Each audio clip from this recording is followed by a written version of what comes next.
Welcome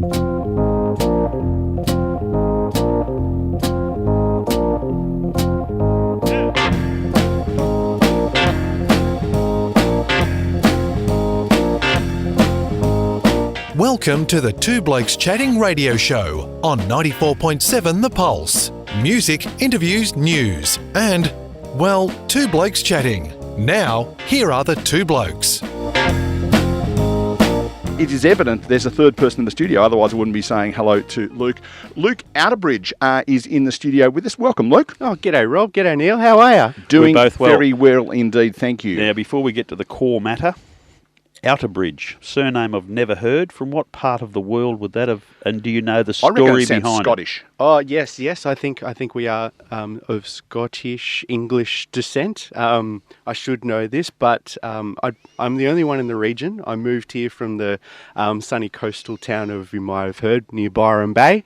So I moved down in 2007. I saw the Cats go through their dynasty, and hopefully it continues on this year. Good man. Welcome to the team. And I tell you what, he's spewing that he didn't stick around in Byron Bay for another 10 years and sell his house then, because he would have sold it for about $50 million. That's all right. So I love the heritage of a lot of these names, and when you think about it, it's pretty easy. There might be Like Cameron, for Taylor example. or Garden or Cameron. Cameron, crooked nose, yes, Scotsman with crooked nose. But I could imagine. Luke, do you know the bloke? Luke, yeah, Luke. Where's Luke? Oh, just on the edge of the town, out near the bridge. Oh, yeah, okay. Yeah. It's probably It's just started like that. Out of a bridge, yeah. Yeah. No, I cop a lot of that stuff. Out a bridge, under bridge, over a bridge, yeah. Do you get called the troll or something? That one a I good haven't had. nickname. I haven't had that one yet. Well, Yes, there you but go. because of the please don't enormous start that one. because of the enormous listener base, there's going to be a bloke out there who's going to walk up to you and go, troll. Yeah, Great. Sorry. Yep, loving it. Sorry in All right. advance. yeah, that's okay. And Rob's address is Thank you. Now, you know what's good about what we're doing at the moment, Luke, is we're blokes and we're chatting. And we certainly named the program that. But we're also very big on doing it because your organisation, your walk, your little gathering group has started from this. So we've had Chris Leitis on my Tuesday morning show chatting about it. But let's go back to the story for our audience today. Where did the walk start? So the walk started about 3 years ago. Chris and I were introduced by a mutual friend. I was talking about my interest in doing something for men's mental health in Geelong, and I was talking to someone about this, and they've gone, oh, Brainwave, I've got a friend that wants to do something like that as well. So we slid into each other's DMs on Instagram and caught up at a cafe, and I'm messaging him, and I'm the bald bloke in the window, and they were like, what can we do? What's something we can start in Geelong? And that's when the Man Walk Geelong was born. So it's not our it's not our concept. It's a concept that's run all around Australia, but we've adapted the Geelong version of it. We meet 8 a.m. Every Saturday morning out front of Orchid & Co. So that's on the corner of Mallop and Garden Street.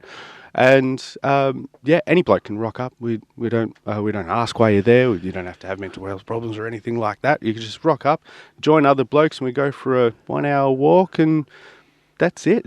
It's not strenuous. It's just a casual Saturday morning routine. I love Chris's story of the first day, and that must have given you a fair bit of confidence that A, the concept was needed, but B, you might have, as you went home from it, you might have think, we might have started something here. And we did. And for those Saturday listeners that don't know the story, we used to start at 7 a.m. That was like, all right, we'll start at 7 a.m. and we'll meet at Orchid & Co. when it opens at 8 a.m. for a coffee and catch up afterwards.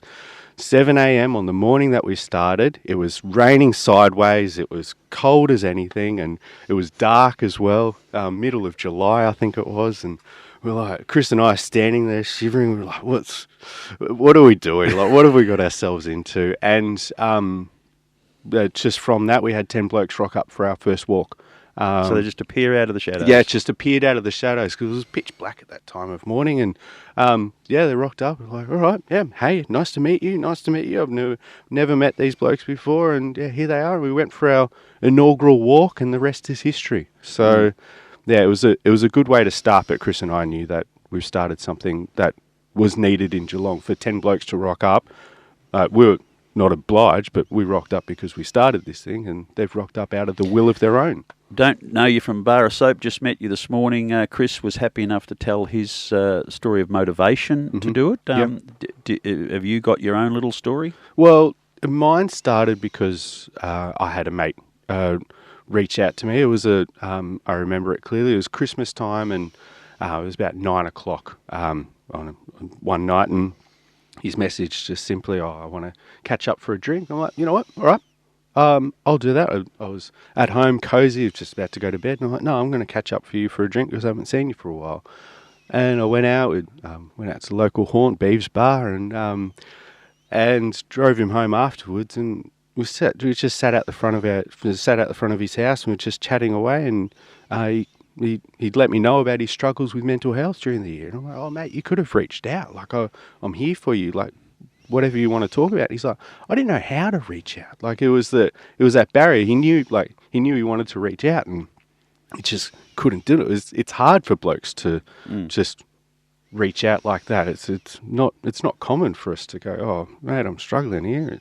So and that's when I asked him, what did you need in that moment, and how did you want to approach it? So he just wanted to talk to someone. He wanted to get it off his chest. So that's when I went, right, I'm going to do something here.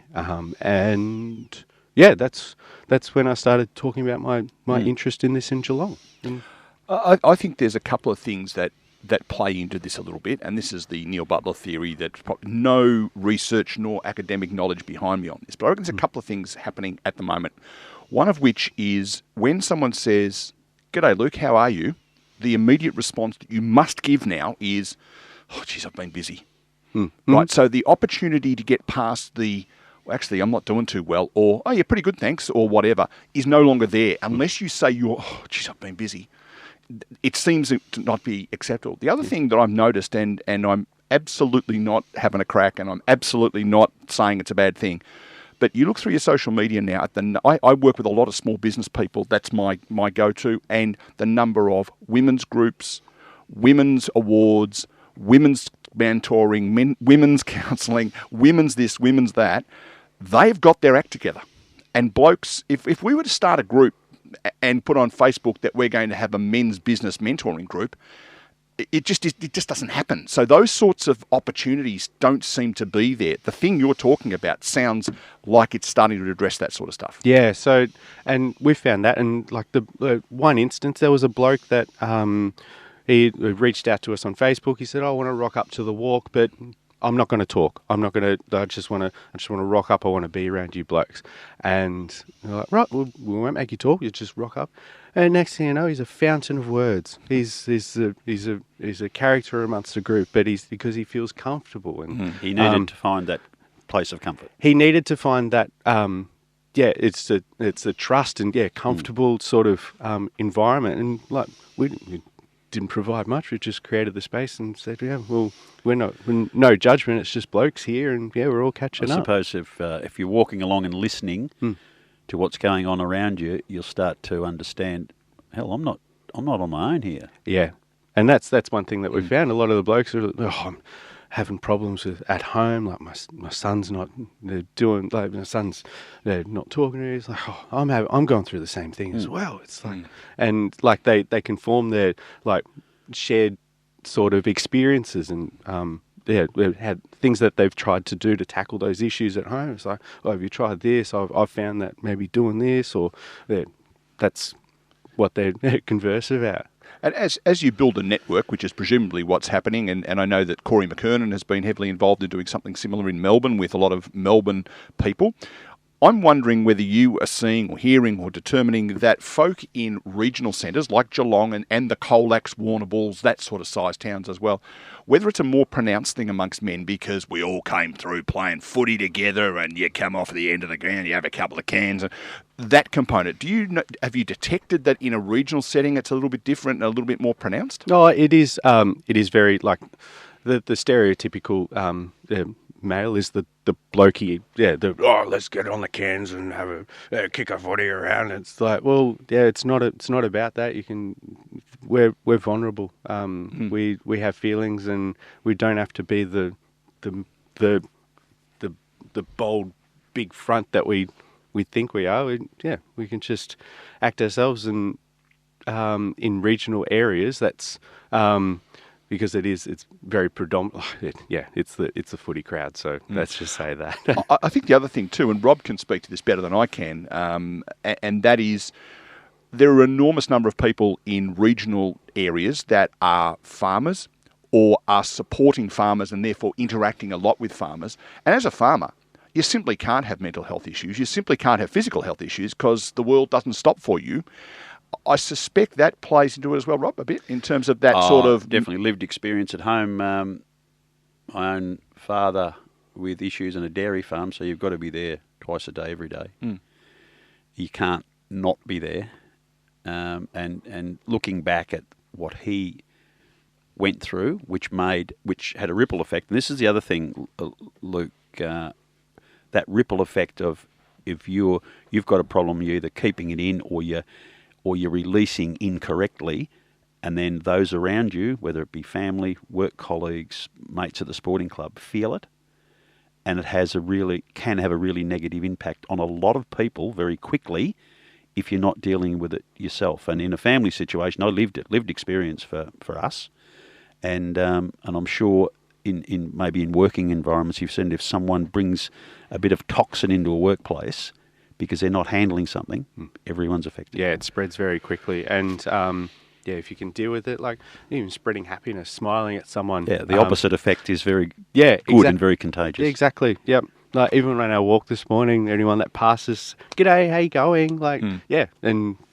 lighten their smile. Like, there's been some funny times on the walk where we've done dress ups, and whether it be a Christmas theme or a 70s theme or just any random theme, but the prominent one that I remember was because I just went all out. It was the Christmas theme.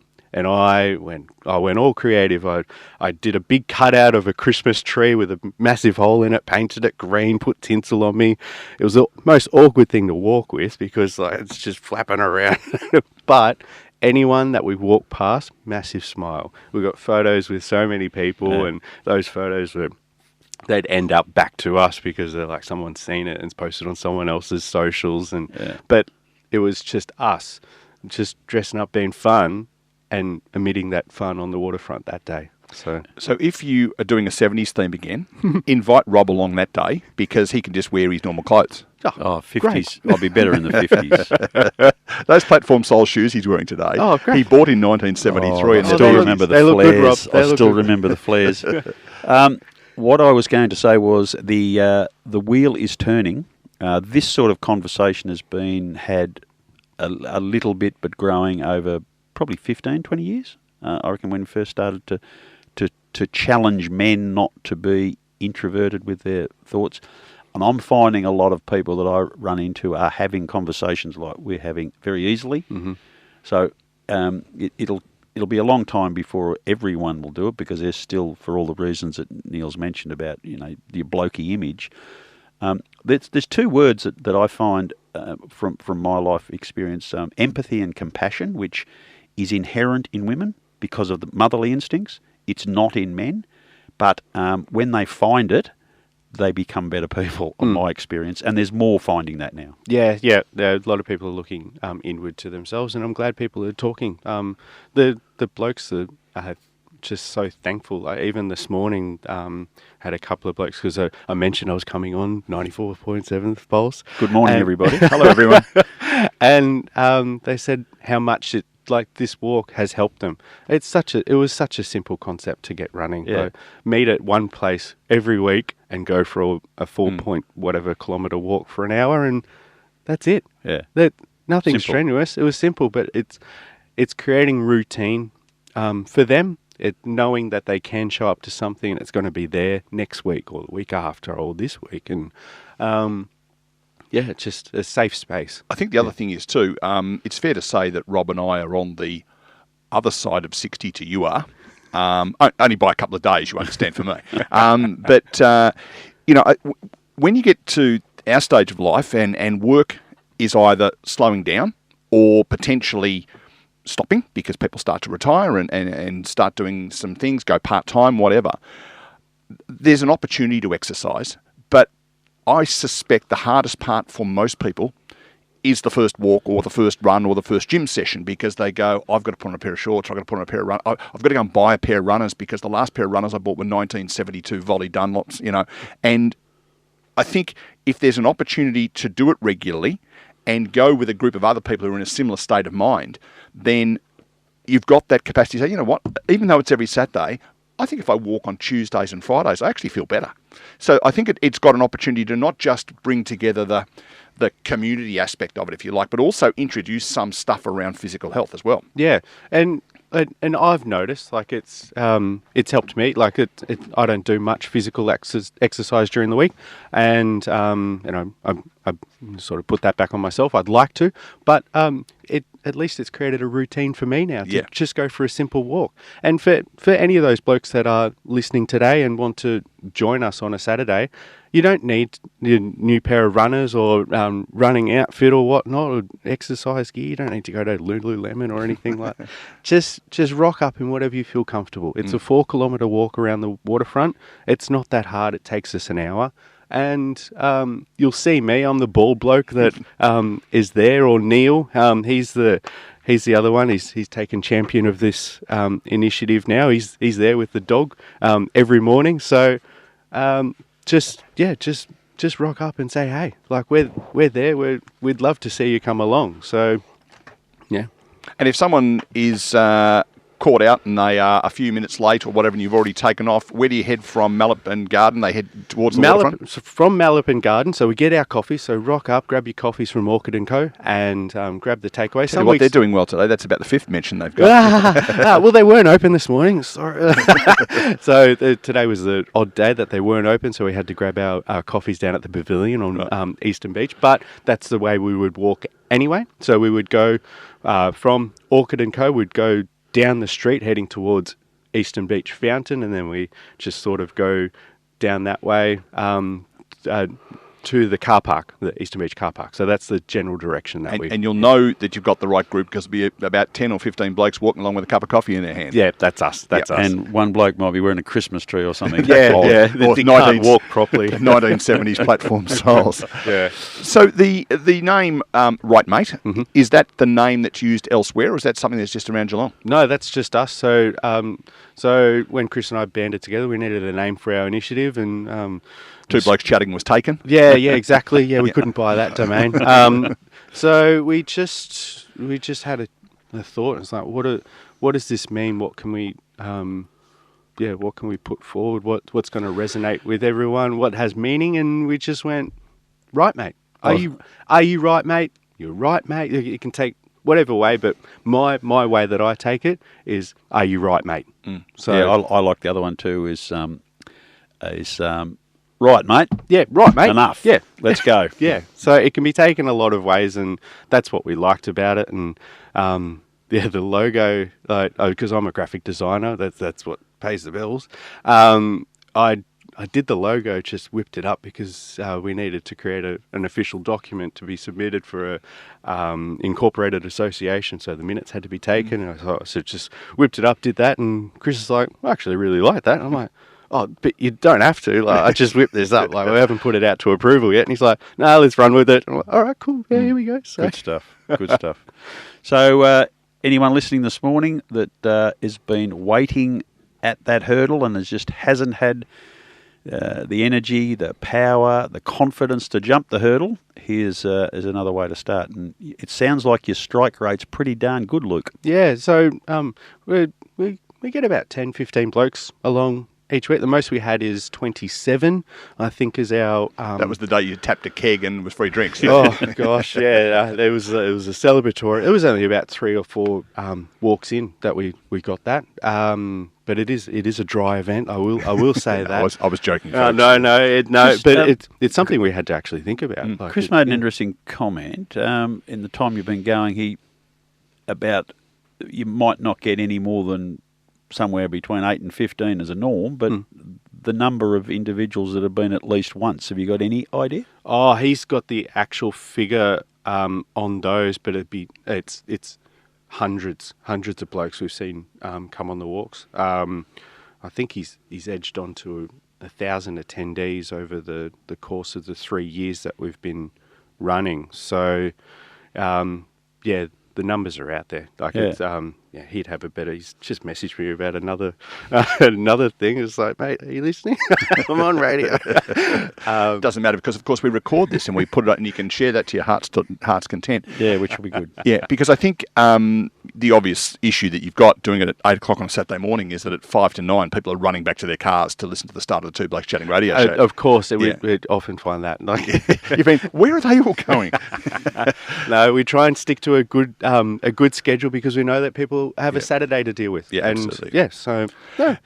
So whilst we've had a bit of fun and a bit of a giggle as well, this is a very serious issue, folks. And if you are listening and it's ringing some bells in your head and you think, yeah, I'm really keen to get out and have a chat to these guys on a walk on a Saturday morning, 8 o'clock at Orchid & Co. on the corner of Malapin Garden. But if it's more pressing than that and you have some issues you want to deal with, I strongly recommend Beyond Blue, an organisation I did some work with last year. You can contact them at 1300 22 4636. That's 1300 22 4636. Or you can go to beyondblue.org.au. There is an online facility where you can chat to someone online as well as doing it on the phone. So they are remarkable people, the people at Beyond Blue. And if you're struggling, give them a call. Don't wait. Don't think, I'll do it Monday, because Monday might be too late. Get in there, do what you need to do, contact people. But of course, Right Mate will be walking around the streets of Geelong from a Saturday morning, 8 o'clock. Yeah, excellent. And you want to mention that shop again? It's for the 7th time today, Orchid & Co. It's starting to get really awkward, isn't it? But if you want to find out any details, because the Man Walk isn't the only thing that we run, head to our website, rightmate.org.au. We've got a list of events we've hosted. We just finished a yoga course. Yogurt course? Yoga. I thought you were sitting down trying Greek versus European. No, yoga. No, yoga. We've found Yo players better than everyone else. Tell you what, these are all his clients. He's doing remarkably well sneaking them in, isn't he? No. So, yeah, if you want to find out any of the events, whether it be a dinner that we host, we try to get them out every month, but we haven't recently because it was interrupted with COVID and we haven't gone back on the bandwagon. But yeah, anything like that. We've got a Facebook page, website. Yep. One last chance. Do you work full time for someone who you graphic design for, or could people who want some graphic design done contact you? I'm currently booked out at the moment, unfortunately. Fortunately, in your case. Oh, yes, fortunately. A lot of my clients come from the hospitality and events industry, so past couple of COVID years were a bit bleak. But, yeah, we've got... I've got a nice little client. I won't start plugging them. No, let's not. No, you've already gone through about 3 or 4 of them. We'll get shot. No, it's all good. But yes, unfortunately, I'm booked out at the moment. But if you did want something graphic design or web development related, I'd be happy to chat or point you in the right direction. So rightmate.org.au, just repeating that number for Beyond Blue, 1300 22 4636. I think I said, didn't I? Because I closed down the website, which is a bit silly of me. Luke Outerbridge from Right Mate, all power to you. Great work you're doing with the good folks of Geelong. Get down to the corner of Garden and Mallup at 8 o'clock on a Saturday morning, and he promises that you can be done by 9 o'clock so you can come back and listen to us next Saturday morning. Sounds good. Thanks, Neil. Thanks, Rob.